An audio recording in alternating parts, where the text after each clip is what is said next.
I never thought I'd spend my wedding day watching my fiancée's taillights disappear into the Texas dust, but life has a sick sense of humor sometimes. The sun was already brutal at 9 in the morning, beating down on the parking lot of that dingy motel just outside McAllen. I'd been standing there for 20 minutes, my duffel bag at my feet, phone pressed to my ear, listening to Jessica's voicemail for the third time. "Nathan, I'm so sorry. I can't do this. Victor called and he needs me. I know the timing is terrible, but I have to go back. I'm sorry about everything we planned. I'm sorry about the crossing. You'll be fine without me. You're stronger than you think." Stronger than I think. That was rich coming from the woman who'd spent the last 6 months convincing me to leave everything behind in Honduras, promising we'd build a new life together in America. The woman who'd held my hand through every terrifying step of this journey, who'd sworn that nothing could separate us once we made it across. I'd sold my late father's carpentry shop for this, told my mother I'd send for her once we got settled. Burned every bridge I had because Jessica painted such a vivid picture of our future that I could taste it. We'd get married in a little chapel in Houston, where her cousin was a pastor. I'd find work in construction since I was good with my hands. She'd finish her nursing degree. We'd have kids, buy a house with a yard, live the American dream. Instead, I was standing in a parking lot in a border town, holding a backpack full of clothes and $1,500 in cash, watching my future evaporate like morning dew. The motel room key was still in my pocket. Room 117. We'd checked in the night before, our last night before the crossing that was supposed to happen this morning. The coyote, a man named Raphael, who communicated primarily through grunts and suspicious glances, was expecting us at 11. I checked my watch. 10:15. I could still hear Jessica's voice from last night, breathy with excitement and nerves as we lay in the dark. "This time tomorrow we'll be in Houston. Can you believe it? Everything we've worked for." She'd kissed me then, and I remembered thinking that I was the luckiest man alive. How quickly luck turns to ash. My phone buzzed. Not Jessica, but Raphael. "You coming or not?" "I don't wait." The smart thing would have been to turn around. Go back home, face the embarrassment, rebuild what I'd destroyed. But going back meant admitting defeat. It meant telling my mother that I'd sold Papa's legacy for a woman who'd abandoned me for her ex-boyfriend. It meant facing my brother, Miguel, who'd warned me that Jessica was trouble from the moment he met her. Miguel had never liked her. "She's got restless eyes," he'd said once, after a family dinner where she'd barely touched her food and spent most of the meal checking her phone. "That's a woman who's always looking for the next best thing." I'd defended her then, called him jealous because his own marriage had fallen apart. Now his words echoed in my head like a prophecy. I texted Raphael back. "Coming alone, same price?" His response was immediate. "Same price, 11 sharp. Don't be late." The walk back to room 117 felt like a funeral march. I packed up Jessica's things, her clothes still hanging in the closet, her toiletries scattered across the bathroom counter. She'd left in such a hurry that she'd abandoned half her belongings. I stuffed everything into her suitcase, zipped it up, and left it by the door. Maybe she'd come back for it. Maybe she wouldn't. Either way, I wasn't going to be the one holding on to her ghosts. I showered, changed into the darkest clothes I owned like Raphael had instructed, and tried to eat the breakfast burrito I'd bought the night before. It tasted like cardboard and regret. By 10:45, I was back in the parking lot, this time with no illusions about what I was walking into. Raphael's truck was exactly where he said it would be, a battered Ford with Mexican plates and a crack across the windshield. 3 other people were already inside. A young woman who couldn't have been more than 19, clutching a rosary and whispering prayers. A middle-aged man with hard eyes and scarred knuckles, and a teenage boy who kept scratching at his arms like he was trying to peel off his own skin. "Get in," Raphael grunted, barely looking at me.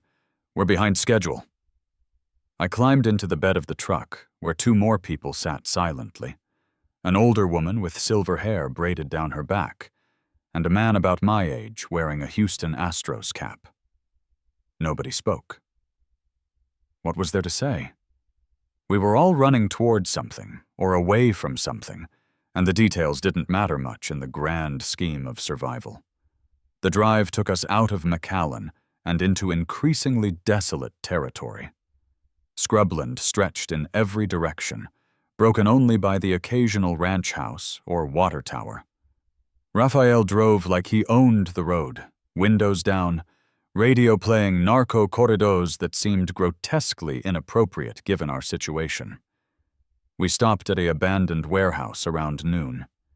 Raphael killed the engine and turned to face us. "Here's how this works. We walk from here. Stay quiet. Stay close. Do exactly what I say. You see Border Patrol, you run. You get caught, you don't know me. You never saw me. We clear?" Everyone nodded. "There's water in those jugs." He pointed to several gallon containers in the truck bed. "Take what you can carry. It's 15 miles to the pickup point. We move fast. We take minimal breaks. Anyone can't keep up gets left behind. Anyone that makes noise gets left behind. Anyone does anything stupid gets left behind. Questions?" The teenage boy raised his hand. "What if someone gets hurt?" Raphael's laugh was harsh and humorless. "Then they get left behind. This isn't a charity operation, kid. You paid for safe passage, not babysitting." We set out walking just after noon, when the heat was at its peak. Raphael said it was intentional, that Border Patrol was lazier in the afternoon heat, that our odds were better. I didn't know if that was true or just something he told people to keep them moving. The landscape was punishing.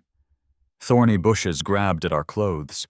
The ground was uneven, full of rocks and holes that twisted ankles and slowed progress. The sun was relentless, turning the air into a physical presence that pressed down on us like a weight. Jessica kept creeping into my thoughts. I wondered where she was right now. Had she made it back to San Pedro Sula? Was she with Victor, the ex-boyfriend who'd apparently decided he couldn't live without her? They'd dated for 3 years before me, broken up in what she described as a mutual decision that had nothing to do with compatibility and everything to do with timing. He'd wanted to stay in Honduras. She'd wanted to leave. Then I came along, a carpenter with dreams bigger than my hometown, and suddenly she had a partner who wanted the same things she did. Or so I'd thought. Now I wondered if I'd been a placeholder all along, a means to an end, someone to split the costs of the journey, to make the scary parts less scary. Maybe she'd been planning to ditch me from the beginning. Maybe Victor had been in the picture the whole time, and I was too stupid or too in love to see it. The older woman stumbled, catching herself on my arm. "Gracias," she whispered, her voice like dried leaves. "You okay?" I asked quietly. She nodded, but I could see she was struggling. Her breathing was labored, her face flushed red despite the dark complexion. Raphael was 20 yards ahead, moving at a pace that seemed designed to separate the weak from the strong. "We need to keep up," the man in the Astros cap said softly. His name was Diego, I'd learn later. He took the woman's other arm, and together we helped her maintain Raphael's brutal pace. Hours blurred together. Walk, drink water, walk more. The sun tracked across the sky like a lazy predator, always watching, always burning. My legs ached. My shoulders ached from the backpack. My heart ached from Jessica's betrayal, a different kind of pain, but no less real than the physical suffering. Around 4 o'clock, we heard the helicopter. Raphael's hand shot up in a fist, and we all froze. The whoop, whoop, whoop of rotors grew louder, coming from the south. "Get down," Raphael hissed. "Don't move. Don't look up." We dropped into the scrub brush, making ourselves as small as possible. The helicopter passed overhead, so close I could feel the downdraft from its blades. It circled once, twice, then continued north. We stayed down for another 5 minutes after the sound faded before Raphael gave the all clear. "That was too close," the scared, knuckled man muttered. "They're searching this area." "They're always searching," Raphael said dismissively. "Keep moving." But something had changed in the group's energy and the soot. Near miss had made it real in a way it hadn't been before. We weren't just taking a difficult hike. We were being hunted. The teenage boy started crying quietly. The young woman with the rosary prayed louder. Diego and I continued helping the older woman, who was now openly struggling, her breathing coming in wheezes that worried me. "I need to rest," she finally gasped. "Just a few minutes." Raphael looked back, his face hard. "We don't have a few minutes." "Then go on without me," she said, lowering herself to the ground. "Senora, we can't leave you," I said, crouching beside her. Raphael walked back to us, his expression unreadable. For a moment I thought he might actually leave her, might make good on his earlier threat. Instead, he pulled out a water bottle and handed it to her. 5 minutes. That's all you get." We took the break, everyone grateful for the reprieve, even if nobody said so. I sat next to Diego, who offered me a piece of dried mango from his pocket. "Where are you heading?" he asked. "Was supposed to be Houston," I said. "Now I don't know." "You?" "Austin. My brother's there, got me a job in a restaurant kitchen. You got people waiting for you?" I thought about my mother back home, probably lighting a candle for my safe journey. I thought about Miguel, who'd be shaking his head if he could see me now. And I thought about Jessica, who'd promised to be waiting for me, and then wasn't. "No," I said finally. "Nobody's waiting." Diego nodded like he understood. Sometimes that's better. Clean slate, you know? No expectations to live up to, no people to disappoint. Before I could respond, Raphael was on his feet. "Time's up. Move." We walked until dark, at which point Raphael finally called for a longer rest. We'd covered about 11 miles, he estimated. 4 more to go to the pickup point. We'd spend the night here and finish in the morning when it was cooler and the Border Patrol's night vision equipment was less effective. We ate protein bars and beef jerky in silence, washing it down with warm water that tasted like plastic. Raphael set up a watch rotation, 2 people awake at all times. I took the first shift with the young woman, whose name was Camila. "Are you scared?" she asked, after we'd been sitting in silence for 20 minutes. "Terrified," I admitted. "You?" "Yes, but also relieved. Does that make sense? I'm more afraid of going back than I am of going forward." "What are you running from?" She was quiet for so long I thought she wouldn't answer. Then, softly, "A man who thought I belonged to him, a family who agreed with him, a whole town where women are property and dreams are selfishness." I didn't know what to say to that, so I just nodded. We sat together in the dark, 2 strangers bound by circumstance and desperation, watching the stars wheel overhead in their eternal patterns. Jessica tried calling around midnight. I saw her name light up my phone screen and felt nothing. No anger, no longing, just a vast emptiness where my feelings for her used to be. I declined the call and put the phone away. She tried again an hour later, then again at 2.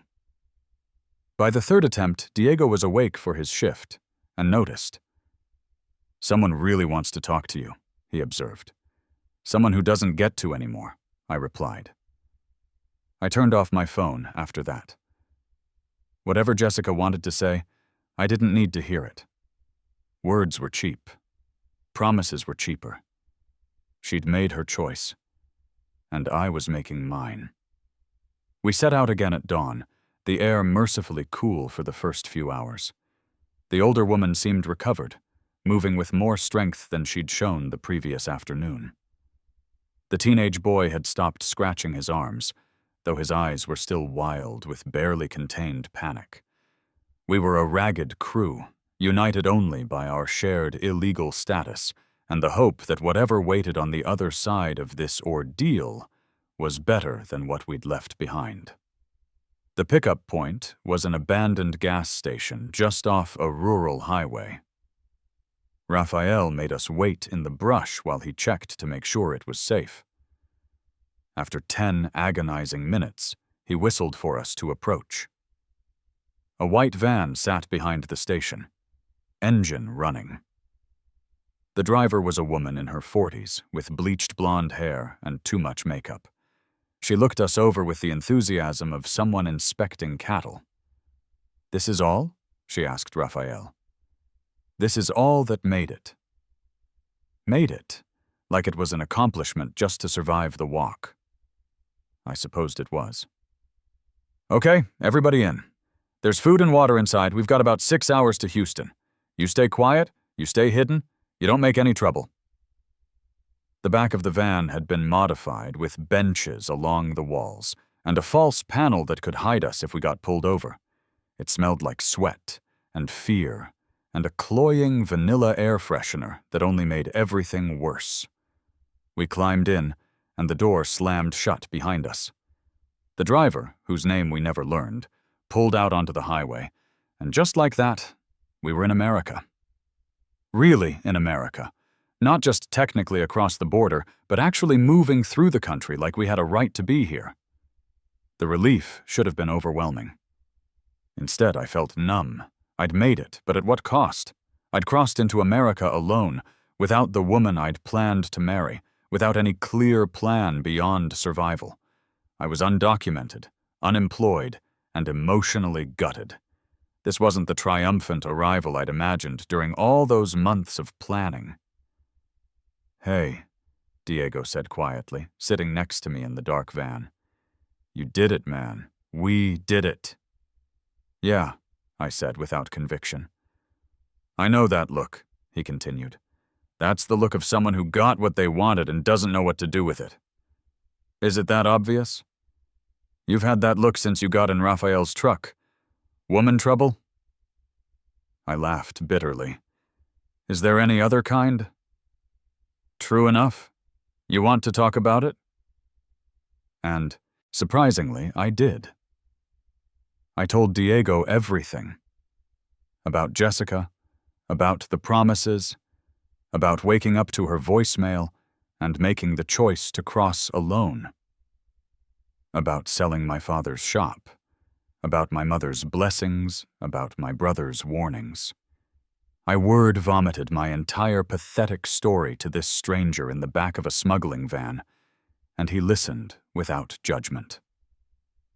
When I finished, Diego was quiet for a minute. Then he said, "You know what I think? I think you're lucky." "Lucky? How do you figure?"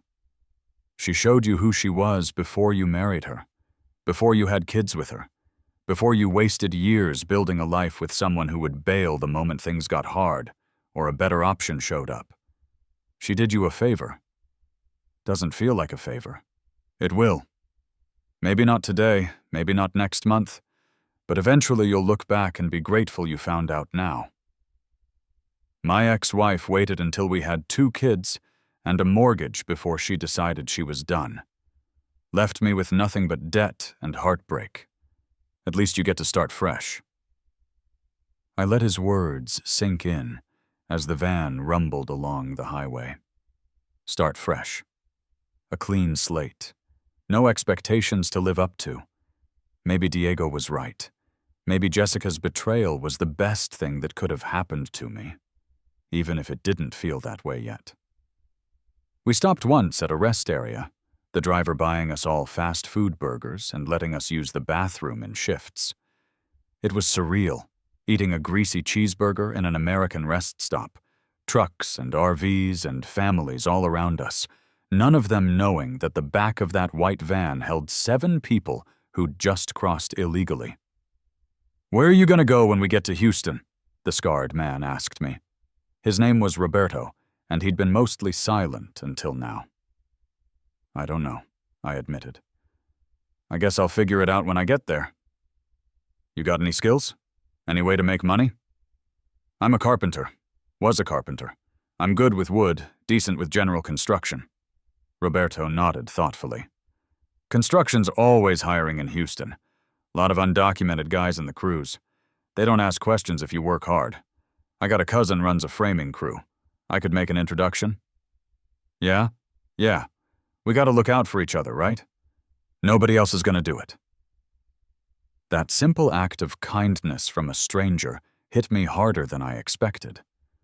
My eyes burned with unshed tears, and I had to look away until I had control of myself again. We reached Houston's outskirts around 4 in the afternoon. The driver took us to a warehouse in an industrial area where we were finally released from the van. "This is the end of the line," she said. "You're on your own now. Don't do anything stupid. Don't get caught. And for God's sake, don't tell anyone how you got here." And just like that, we were free. 7 people standing in a warehouse parking lot, blinking in the late afternoon sun. Illegal immigrants in the land of opportunity. Diego and I exchanged numbers, promising to stay in touch. The older woman hugged everyone, tears streaming down her face. Camila stood apart from the group, already on her phone calling whoever was supposed to pick her up. The teenage boy wandered off without saying goodbye to anyone. Roberto made good on his promise, giving me his cousin's number and telling me to call the next day about work. "Tell him I sent you. Tell him you're solid. He'll give you a shot." Then they all scattered, 7 people who'd shared an intense 48 hours together, dissolving back into anonymity as quickly as we'd come together. I found a cheap motel that night, the kind that took cash and didn't ask for ID. I showered for the first time in 2 days, washing off the sweat and dust and fear of the crossing. I lay on the bed and finally turned my phone back on. 23 missed calls from Jessica. 14 text messages. 3 voicemails. I listened to the voicemails, some masochistic part of me needing to hear her excuses. The first. "Nathan, please pick up. I know you're angry, but let me explain. Victor's mother is dying. She asked for me specifically. I couldn't say no. I'm coming back as soon as I can. We can still do this together. Please call me." The second. "Where are you? Raphael said you crossed alone. Nathan, that's insane. You should have waited. I'm going to get back as soon as I can. We'll figure this out. I love you." The third. "I know you hate me right now. I get it. But this isn't what you think. I'm not choosing Victor over you. I'm just helping with a family emergency. Don't throw away everything we planned because of bad timing. Call me back. Please." I deleted all of them without responding. Maybe her mother-in-law was dying. Maybe Victor really did need her for some legitimate emergency. Or maybe she was lying, spinning another story to keep me on the hook as a backup plan. It didn't matter. The truth was, she'd left when I needed her most. When we were supposed to be a team, she'd chosen to be somewhere else with someone else. And whether her reasons were good or bad, I'd learned something about myself in the 30 hours since she'd abandoned me. I didn't need her as much as I'd thought I did. I'd crossed the border alone. I'd survived the walk, the fear, the uncertainty. I'd made it to Houston by myself. And if I could do that, I could do anything. I called Roberto's cousin the next morning. His name was Felipe, and he sounded skeptical but willing to give me a chance. "Roberto says you're good with your hands. That true?" "I'm a carpenter by trade. Did finish work, cabinetry, framing. I can do it all." "Can you start Monday?" "I can start today." Felipe laughed. "I like that. Okay, today then. But you work for cash, you understand? No paperwork, no records. You get hurt, you're on your own. You get caught, you don't know me. Understood. The work was hard, but familiar. Felipe's crew was building out a new housing development, and they needed someone who could handle the detailed trim work. I fell into the rhythm of it, the smell of sawdust and the weight of tools in my hands grounding me in a way nothing else had since Jessica's betrayal. The other guys on the crew were a mix of documented workers, undocumented immigrants like me, and a few American citizens who couldn't find better work. Nobody asked about my papers. Nobody cared about my story. If you showed up, worked hard, and didn't cause problems, you were part of the team. I made enough money that first week to move out of the motel and into a room in a house with 4 other guys. It wasn't much, but it was mine.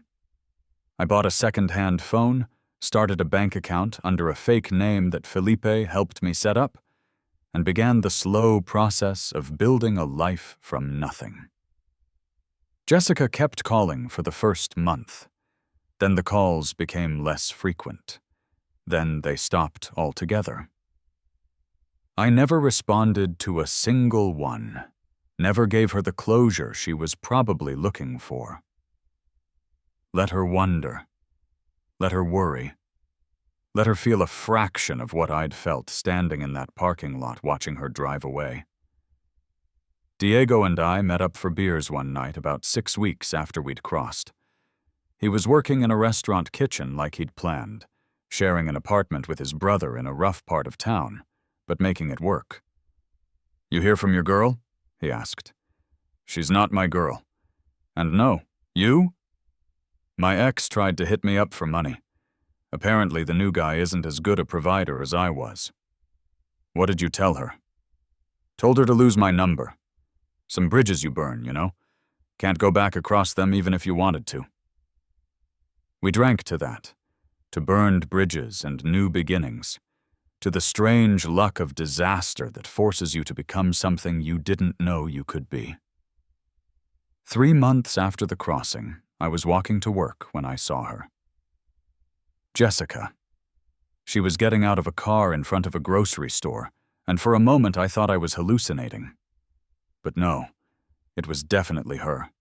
Her hair was different, shorter, and she'd lost weight. She looked tired. She saw me at the same moment I saw her.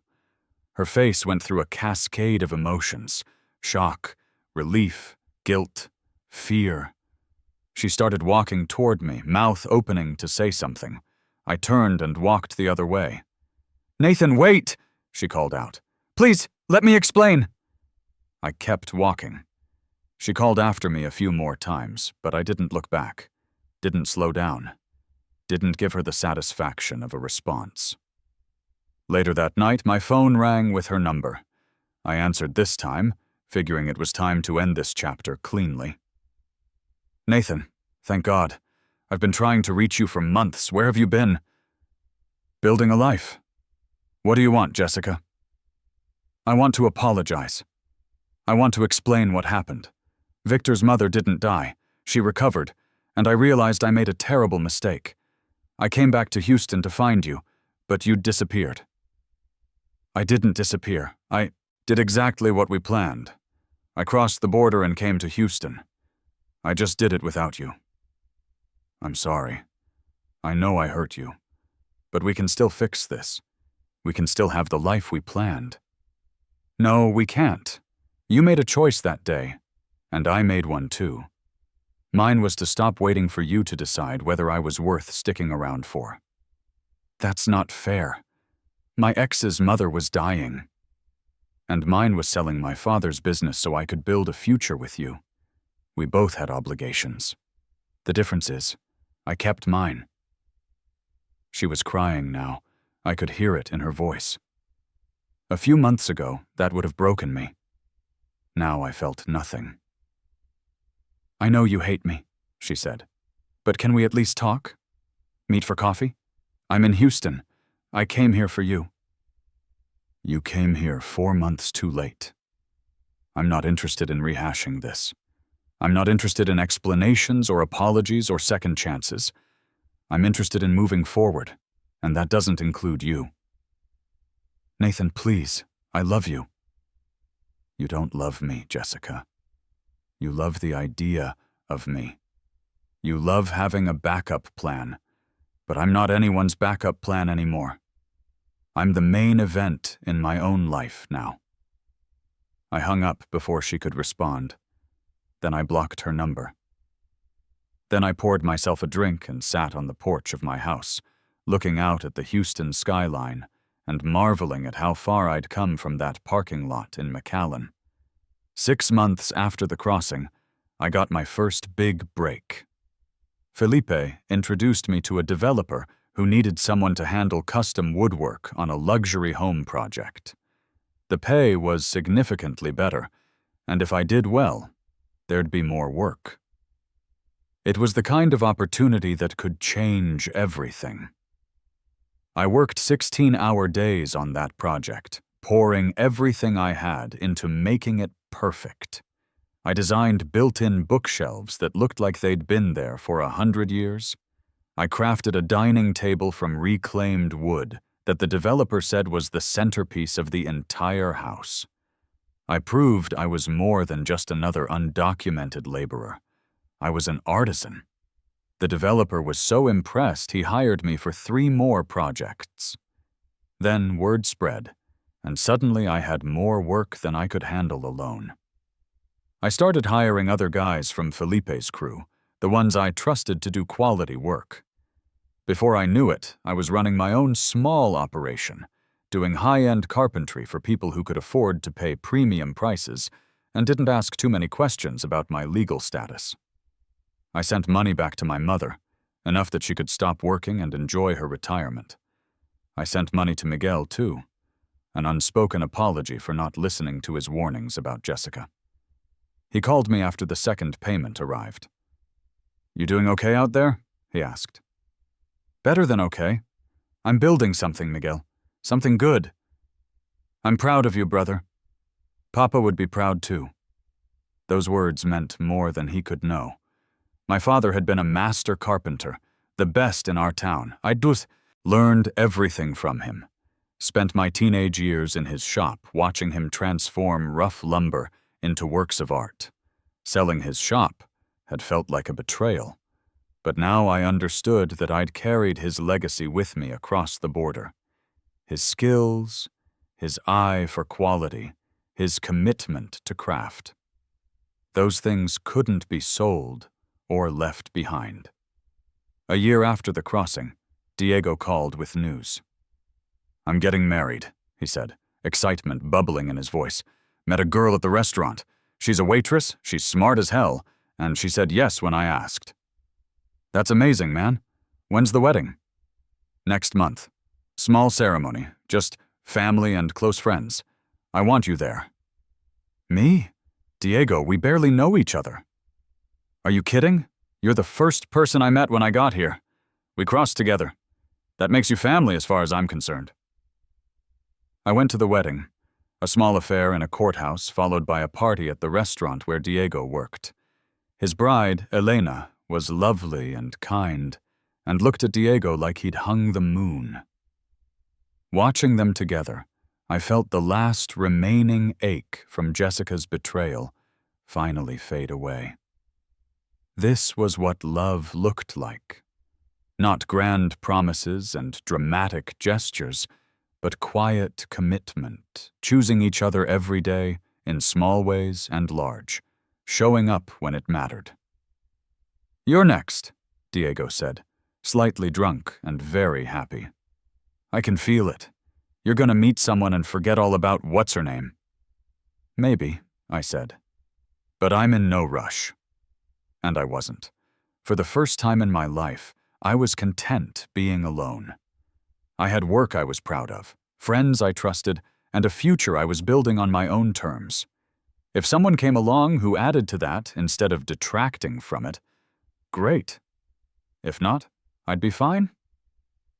I ran into Camila, the young woman from our crossing, about 18 months after we'd arrived. She was working at a clinic, studying to become a nurse's assistant. She'd put on weight in a healthy way, lost the haunted look she'd had in Raphael's truck. "Nathan!" she exclaimed when she recognized me in the clinic waiting room. "I can't believe it's you. What are you doing here?" "Cut my hand," I said, holding up the bandaged appendage. "Occupational hazard of carpentry." "Let me see." She unwrapped the bandage, examined the cut with professional efficiency, and rewrapped it properly. "Keep it clean. Change the bandage twice a day. Come back if it shows any signs of infection." "Yes, ma'am." "You doing okay? You look good." Her smile was brilliant. "I'm more than okay. I'm thriving. I'm taking classes. I'm working toward my certification. I'm dating a really nice guy who treats me like a human being. I'm free, Nathan. Really free for the first time in my life." We exchanged numbers and promised to stay in touch. Walking out of that clinic, I thought about our little group from the crossing. 7 strangers who'd shared something intense and then scattered to build their own lives. I wondered how the others were doing. If the teenage boy had found peace, if the older woman was healthy, if Roberto was still working construction. We'd all taken the same risk, made the same dangerous journey, but our paths from that point had diverged completely. Some of us had probably failed, ended up back where we started, or worse. But some of us had made it, had found our footing in this new country, had built lives worth living. 2 years after the crossing, I bought a truck. My own truck, paid for in cash from my carpentry business. It wasn't new, wasn't fancy, but it was mine. I drove it off the lot and felt a surge of pride so intense it almost knocked me over. I'd done this. Me. The guy who'd been abandoned at a border motel. The guy who'd crossed through the desert with nothing but a backpack and desperation. The guy who'd started from absolutely zero and built something real. That night, I drove out to a hill overlooking Houston and called my mother. "Mama, I bought a truck today." "Oh, mijo, that's wonderful. You must be so proud." "I am. But Mama, I need to tell you something. About how I got here. About what happened with Jessica." And I told her everything. About being left behind, about crossing alone, about the fear and uncertainty and the slow climb back to stability. She listened without interrupting, her breath occasionally catching in ways that told me she was crying.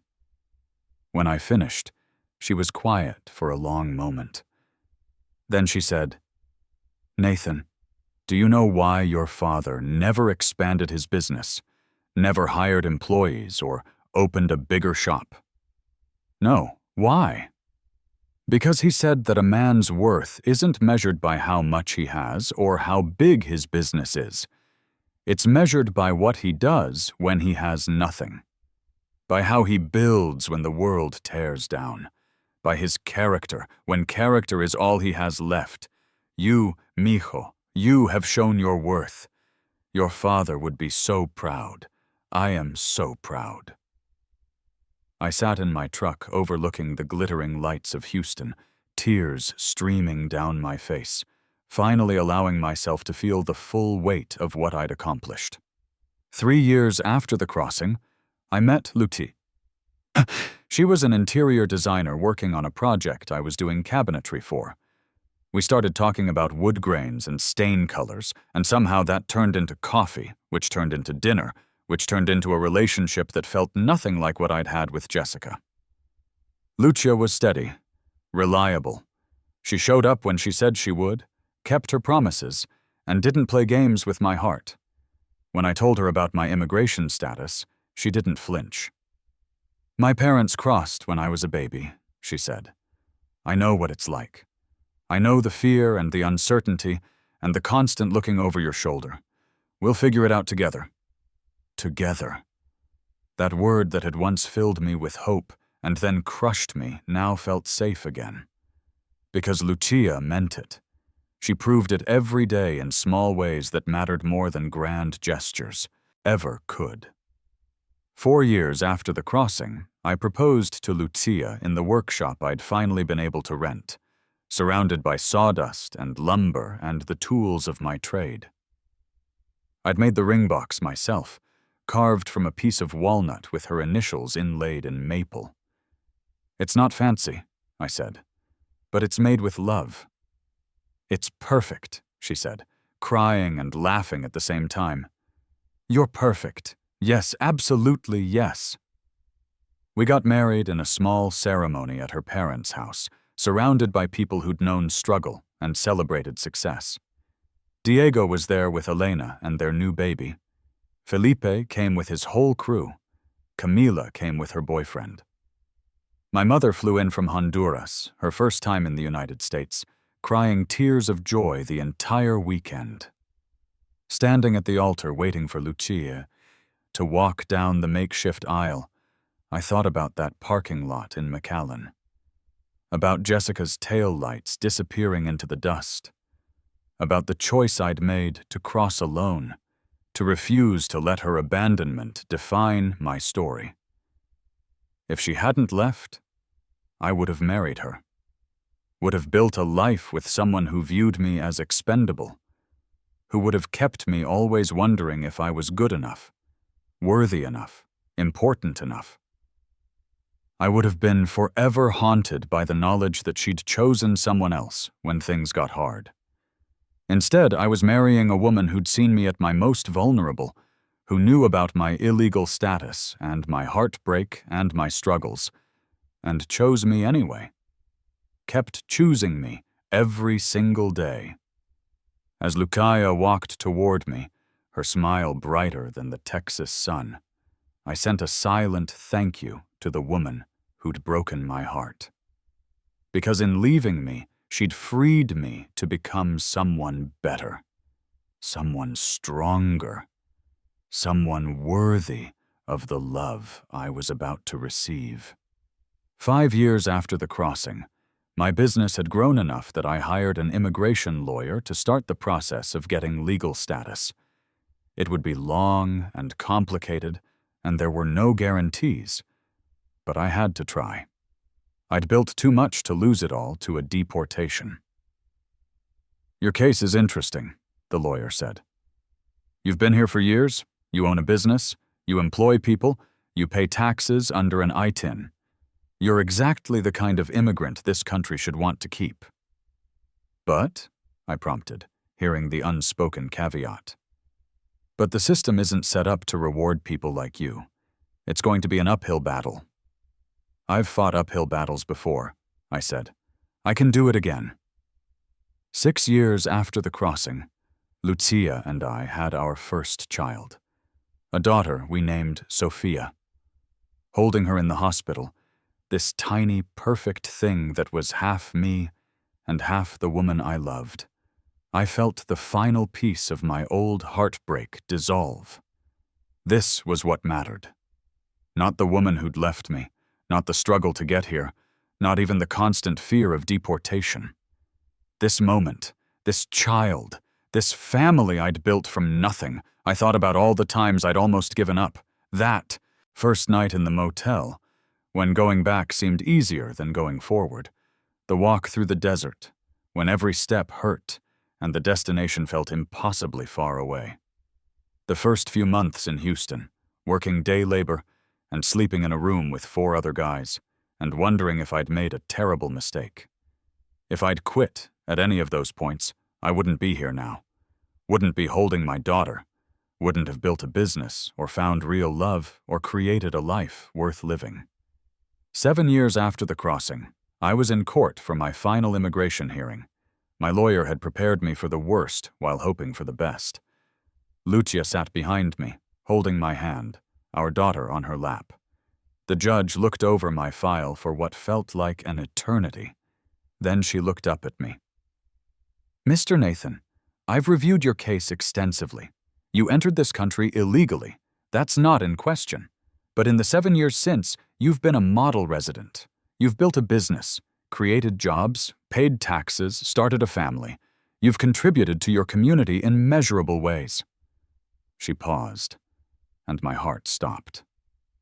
"I'm granting your petition for legal residency. Congratulations, Mr. Nathan. Welcome to America." The courtroom erupted. Lucia was crying. My lawyer was shaking my hand. I sat there in shock, unable to fully process what had just happened. I was legal. After 7 years of looking over my shoulder, of keeping a go bag packed in case I needed to run, of living in constant low-grade fear, I was legal.